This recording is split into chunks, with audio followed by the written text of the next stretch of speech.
Baik, Assalamualaikum warahmatullahi wabarakatuh. Kita lanjutkan lagi, masih di topik dinamika rotasi dan kesetimbangan benda tegar. Subtopik hubungan momen gaya dan momen inersia.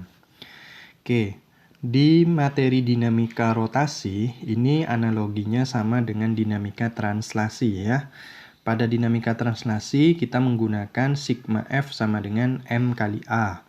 Nah, kalau bendanya nanti berotasi, maka persamaan yang dipakai sigma torsi sama dengan inersia dikali dengan alfa. Seperti yang kita pelajari sebelumnya, Tau itu adalah torsi atau momen gaya, satuannya Newton meter. I adalah momen inersia dalam satuan kilogram meter kuadrat. Alfa itu adalah percepatan sudut ya, dalam satuan radian per sekon kuadrat.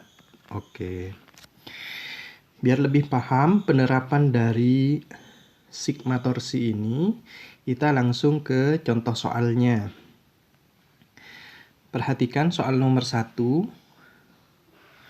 Sebuah silinder pejal bermasa M dan berjari-jari R menggelinding dari puncak bidang miring yang tingginya H dan sudutnya θ. Tentukan kelajuan linier bola saat di dasar bidang miring. Nah, ingat bendanya di sini adalah silinder pejal. Kemarin sudah dipelajari momen inersia silinder pejal itu dalam tabel nilainya adalah setengah mr kuadrat ya. Kemudian ada kalimat menggelinding. Menggelinding itu jenis geraknya ada dua ya, translasi dan rotasi.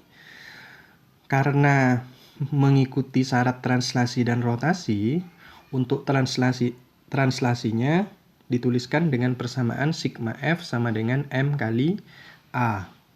Sebelumnya, kalian harus menguraikan diagram gaya yang bekerja pada benda dulu ya. Di sini ada gaya berat diuraikan menjadi W sin dan W cos. Kemudian ada gaya normal.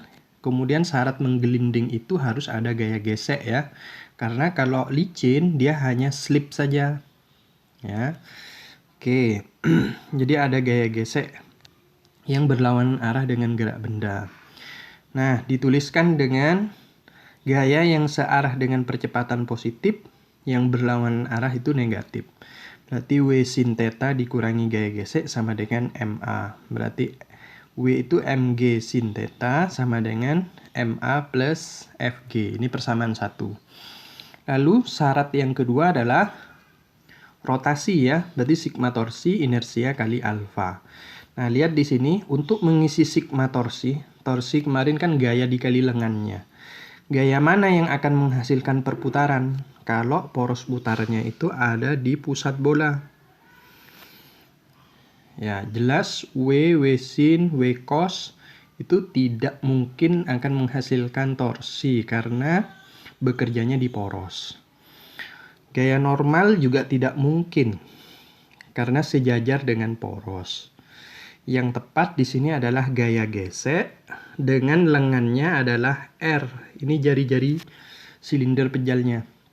Dan tegak lurus dengan gayanya. Ya. Berarti gaya gesek dikali lengannya R. Sinusnya sinus 90 kan. Tidak perlu saya tulis. Momen inersianya kmr kuadrat. Nah, saya buat umum K, biar nanti kalau soalnya diganti bola pejal misalkan, kalian tinggal memasukkan nilai K-nya. K itu konstanta ya, kalau silinder pejal setengah, bola pejal itu 2/5. Ya, mr kuadrat, yang diambil konstantanya aja. Jadi K mr kuadrat, kemudian alfa percepatan sudut itu A/R ya. R-nya dicoret sehingga dapat gaya gesek sama dengan KMA.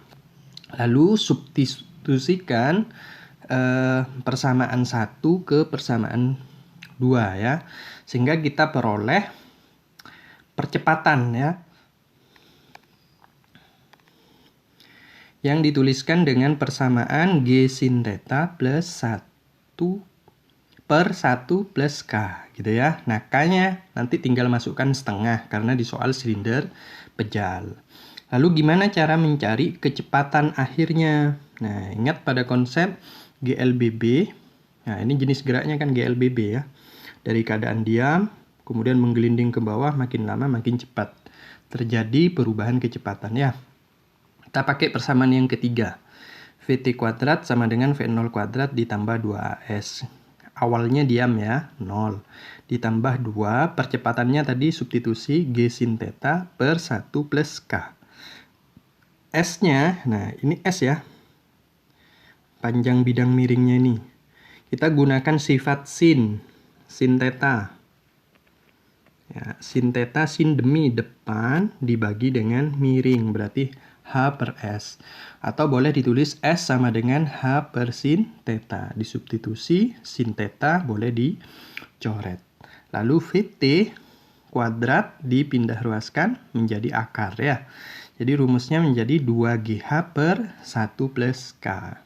Nanti tinggal masukkan angka-angkanya ya. Oke, lanjut lagi. Contoh soal yang kedua. Sebuah katrol bermassa M berjari-jari R dililitkan seutas tali. Pada ujung-ujung tali dihubungkan beban M1 dan M2, di mana M2 lebih besar dari M1. Tentukan percepatan sistem jika katrol tidak licin ya. Jadi selama ini yang kita pelajari di hukum Newton kelas 10, katrolnya dianggap licin ya. Oke, sehingga dampaknya apa? Katrol itu tidak berputar, tidak berotasi ya. Seperti biasa, uraikan dulu diagram gayanya.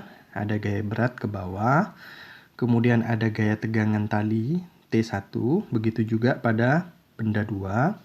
Karena M2 lebih besar dari M1, pasti M2 bergerak ke bawah dengan percepatan A. Benda 1 akan bergerak ke atas dengan percepatan A juga ya. Oke, kita ikuti syarat translasinya dulu. Siapa yang bergerak translasi? Benda 1 dan benda 2 kan? Berarti sigma F1 sama dengan M1 kali A. Gaya yang searah percepatan positif ya. T1 min M1 kali G sama dengan M1 kali A. Berarti T1 sama dengan M1A plus M1G. Ini sebagai persamaatu. Lalu yang kedua, sigma F2 sama dengan M2 kali A. Gaya yang searah percepatan di sini W2 ya. M2G dikurang T2 sama dengan M2A. Pindah ruas T2 M2G min M2A. Nah, sekarang syarat rotasinya. Siapa yang berotasi? Katrolnya ya. Oke, berarti sigma torsi inersia dikali dengan alfa. Nah, torsinya di sini kan gaya kali lengan. Gaya mana yang menyebabkan katrol ini berotasi? Tentunya ini lengannya ya. Gayanya ini T2 searah jarum jam, berarti positif. Ini jari-jarinya. T2 dikali R. Terus yang melawan di sini T1 dikali jari-jarinya R sama dengan K MR kuadrat. Ini momen inersianya juga saya buat umum. Kemudian alfa di sini adalah A per R. Dicoret R-nya. Ini dikeluarkan dulu ya. T2 min T1. Lalu substitusi persamaan 1 dan 2 ke persamaan 3. Kumpulkan yang sama-sama ada A-nya. Karena tujuan kita mau mencari percepatan ya, sehingga diperoleh M2 min M1 kali G per K dikali M plus M1 tambah M2.